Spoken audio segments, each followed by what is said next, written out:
하나님의 비전을 향하여 비상하는 교회, 곧 우리가 되기를 예수님의 이름으로 축복합니다.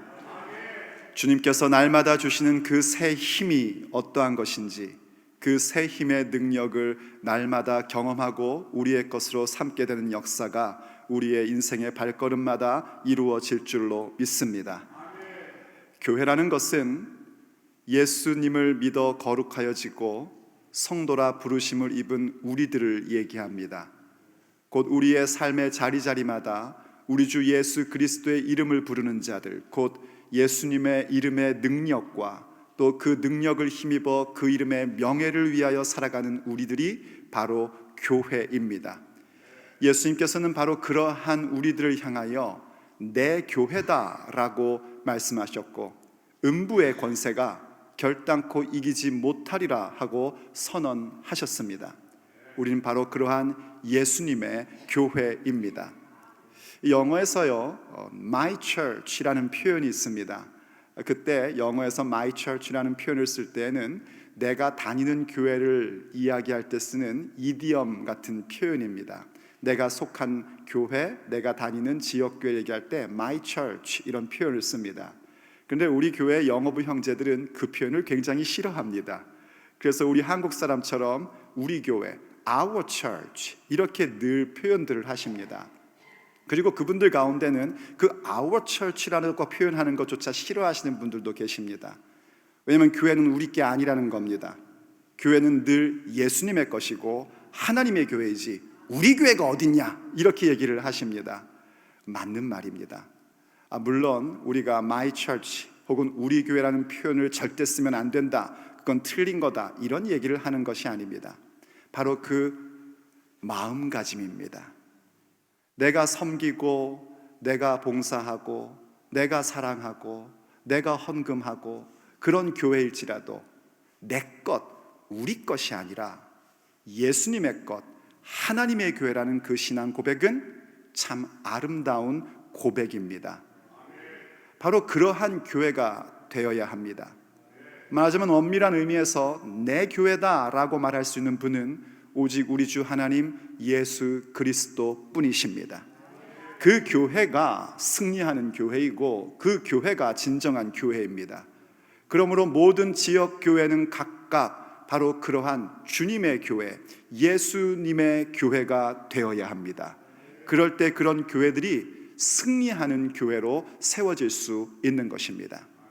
37주년을 맞이하는 새생명교회, 우리는 예수님의 교회입니다. 그러므로 우리는 하나님이 주신 비전을 가슴에 품고 살아갑니다.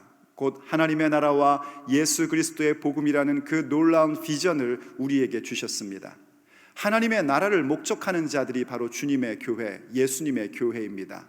하나님의 나라, 곧 우리가 가야 할 본향집, 영원한 아버지의 집을 목적으로 삼고 오늘 여기 우리 가운데 임하고 있는 하나님 아버지의 다스리심, 그 통치를 받고 사는 것을 목적으로 삼는 것입니다. 그리고 그것은 오직 우리 주 예수 그리스도의 은혜와 그 말씀으로만 이루어지는 것을 알기에 우리는 예수님의 복음을 가슴에 품고 그 복음만을 증거하는 것을 우리의 육체의 날들의 목적으로 삼고 사는 것입니다. 바로 그러한 우리들에게 주님께서는 말씀과 기도의 부흥을 쏟아 부어주고 계십니다. 그리고 말씀과 기도 가운데 새 힘을 얻게 하시고 그 새 힘을 얻은 자들에게 독수리 날개 치듯 그 비전을 향하여 하나님께서 세우신 계획과 목적을 향하여 날아오르며 달려가며 걸어갈 수 있는 사람들로 우리를 만들어주고 계신 것입니다. 그게 바로 교회이고 새생명교회가 끝까지 가져가야 할 자세이며 이루어가야 할 일들인 것입니다. 그렇다면 바로 그렇게 주님께서 우리에게 주신 놀라운 비전을 향하여 달려가는 교회요, 그 비전이 우리의 삶 가운데 성취되는 교회가 되기 위해서 우린 어떤 태도를 견지하며 살아야 할까요? 오늘 주님께서 37주년을 맞이하는 우리들에게 주시는 메시지입니다. 첫째, 독수리 날개치듯 비상하는 교회가 되기 위해서는 우린 무엇보다도 우리 속에 있는 의심과 오해를 버려야 합니다. 하나님에 대한 오해, 하나님의 계획과 하나님의 인도하심에 대한 의심과 오해를 떨쳐버릴 줄 알아야 합니다. 오늘 본문 27절을 다시 한번 보겠습니다. 야곱아, 어찌하여 내가 말하며 이스라엘아 내가 이르기를 내 길은 여호와께 숨겨졌으며 내 송사는 내 하나님에게서 벗어난다 하느니야. 이스라엘 백성이 그런 생각을 갖고 있었다는 겁니다.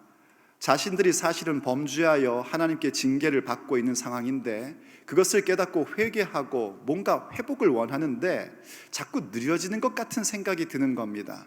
하나님께서 과연 우리를 돌보고 계시는가? 하나님께서 우리를 사랑하시는가? 내 이 간구하는 걸 듣고 계시는가? 하는 그런 의구심을 품고 있었던 겁니다. 그래서 하나님께서 그들에게 말씀하시는 겁니다. 너희들 어떻게 그렇게 얘기를 하느냐? 내 길이 여호와께 숨겨졌고 내 송사가 내 하나님께 벗어났는가? 라고 말하느냐? 하고 하나님께서 질문하시는 말씀으로 오늘 본문이 시작됩니다. 너희들 오해하고 있다는 겁니다. 그렇지 않다는 겁니다. 우리가 예수님을 믿어서 교회가 되었다는 것이 그 다음부터 뭔가 럭셔리한 삶이 보장됐다는 것이 아닙니다. 예수님을 믿어 교회가 된다는 것은 편안한 삶이 보장된 것을 의미하지 않습니다. 표정들이 어두우신데 할 수 없습니다. 사실입니다. 왠 줄 아십니까? 우리가 사는 세상은 하나님을 대적하는 세상이기 때문입니다.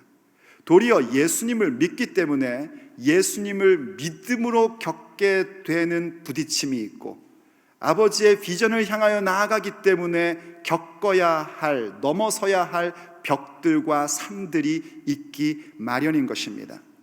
만약 여러분들이 하나님의 비전을 향하여 비상하는 교회가 되겠다, 그러한 인생을 살겠다 결정했다면요, 기대하십시오. 꼭 어려운 일들, 그것을 방해하는 일들을 만나게 될 것입니다. 그런데 그때 우리가 이런 마음을 품으면 곤란하단 말입니다. 아이고, 괜히 그랬나 보다. 괜히 일찍 믿었나 보다. 괜히 미리 믿어가지고 이 고생을 하네. 이런 생각하시면 곤란하단 말입니다. 특별히 그러한 어떤 통과해야 할 과정을 겪고 갈 때에 이런 생각은 들 수 있습니다. 야, 이거 언제 끝나나 하는 생각 가질 수 있습니다. 왜냐하면 우리 전부 다 연약한 사람이기에 빨리 끝났으면 좋겠고, 또 우리의 기도의 제목은 뭡니까? 아버지, 이것을 통과해야 된다는 거 압니다. 그러나 때를 단축시켜 주시옵소서.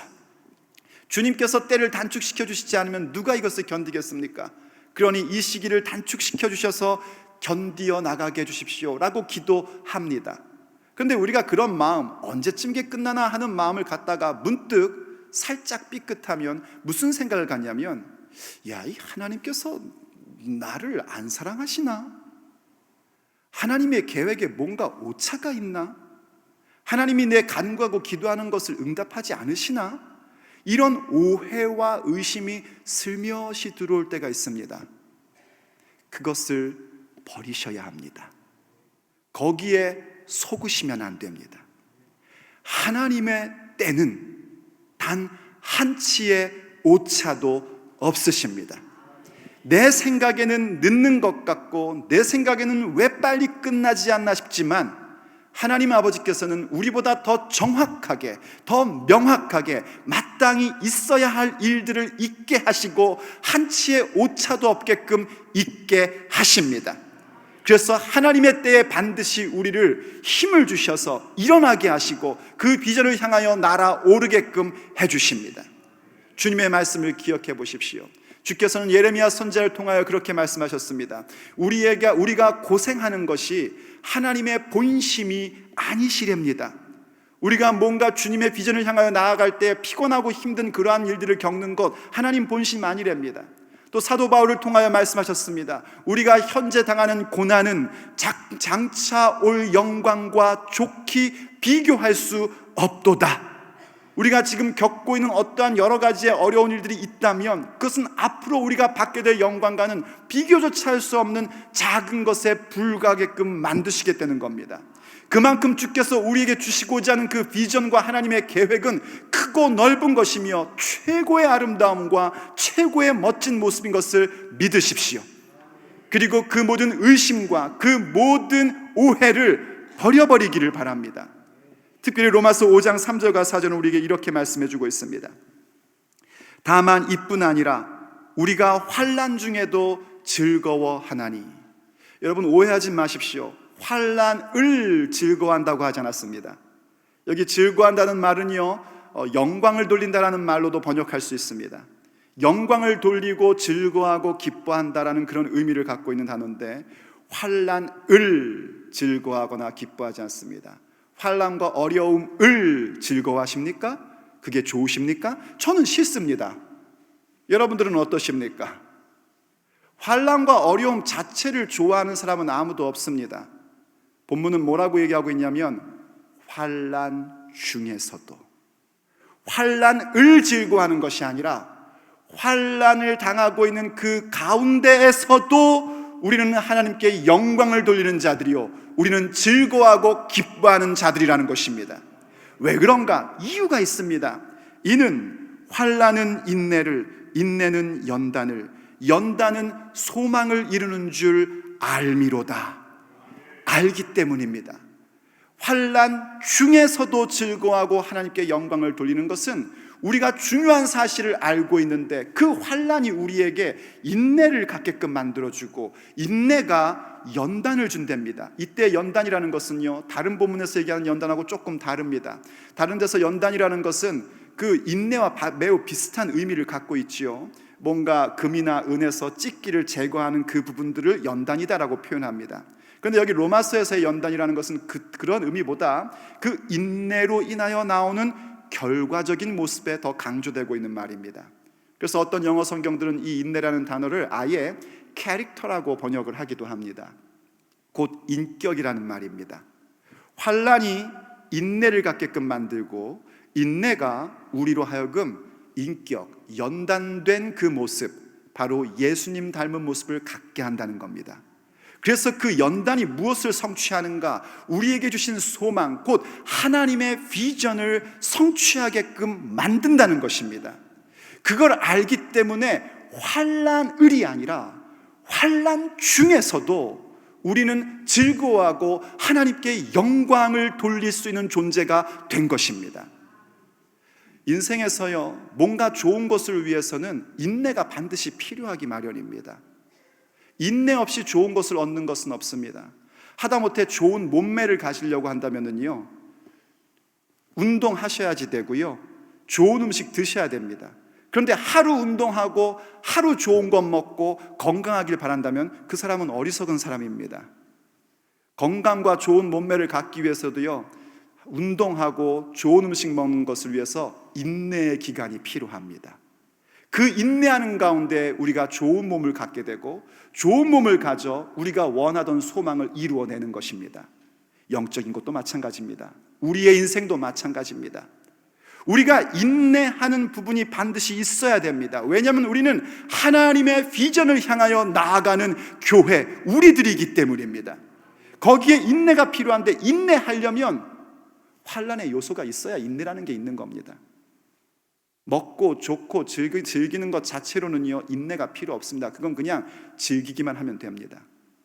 그런데 환난의 요소가 있기 때문에 우린 거기서 인내를 생산해내고, 그 인내 속에서 그리스도의 인격 닮음을 생산해내고, 그리스도의 인격을 닮아가면서 마침내 주님께서 주신 놀라운 비전, 하나님의 나라와 예수 그리스도의 복음이라는 그 비전이 우리의 삶의 현실 속에 나타나게 되는 것입니다. 그러므로 사랑하는 여러분, 혹 지금 내가 예수님 믿음에도 불구하고 어떤 어려움 가운데 있습니까? 언제쯤 이 시간이 지날 것인가 하는 상황 가운데 있습니까?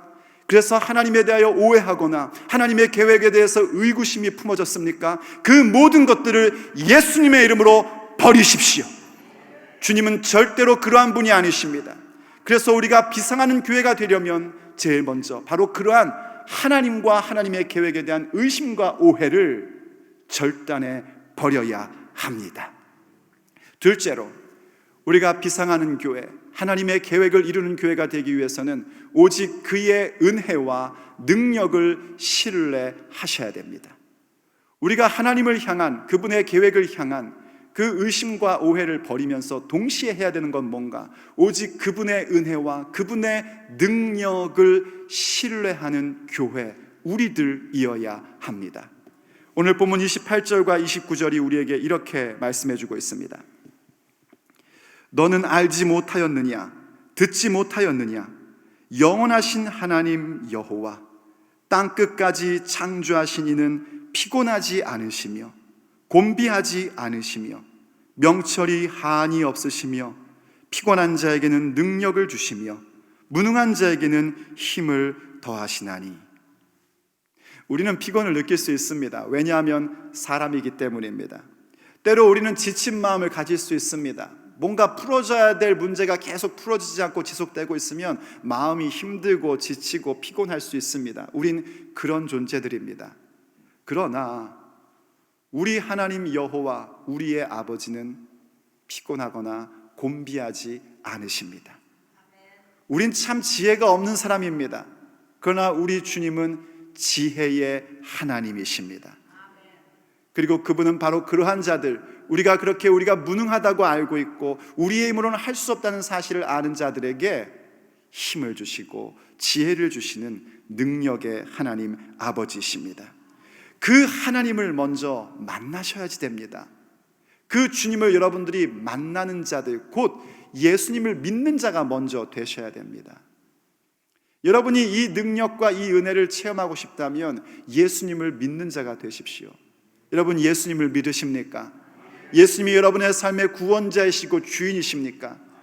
혹시 여러분 가운데 아직까지 예수님을 영접하지 않으신 분들이 있습니까? 개인적으로 말입니다. 교회는 나오고 있지만 아직 예수님을 마음의 구원자로 영접하지 않았다면 예수님을 구원자로 영접하십시오. 예수님만이 여러분의 삶의 피곤함과 여러분의 삶의 어려움 가운데서 건지실 수 있는 유일하신 구원자이십니다. 그분을 여러분의 인생의 주인으로 영접하십시오. 그분만이 여러분의 삶을 책임지고 이끌어 가실 수 있는 주 되신 하나님이십니다. 예수님을 그렇게 나의 구원자요 주인으로 영접하실 때에 여러분들은 경험하게 될 겁니다. 내 속에 있는 것이 아니라 위로부터 내려오는 새로운 힘을 체험하게 될 것입니다. 여러분의 삶의 피곤한 일과 여러분의 삶의 곤비한 일들을 만난다 할지라도 주님께서 주시는 그 새 힘을 가지고 넉넉히 이기는 삶을 경험하게 될 것입니다. 그러므로 예수님을 영접하십시오. 예수님을 주인으로 고백하십시오. 여러분의 인생 가운데 놀라운 일들이 일어나게 될 것입니다. 그리고 예수님을 영접하셨습니까? 그렇다면 여러분들이 그 놀라운 힘을 체험했을 줄로 믿습니다. 아니요, 목사님, 저는 그런 거 예수님 영접했는데 그런 게 없는데요. 그럼 여러분 주님 앞에 구해 보셨습니까? 구하셔야 됩니다.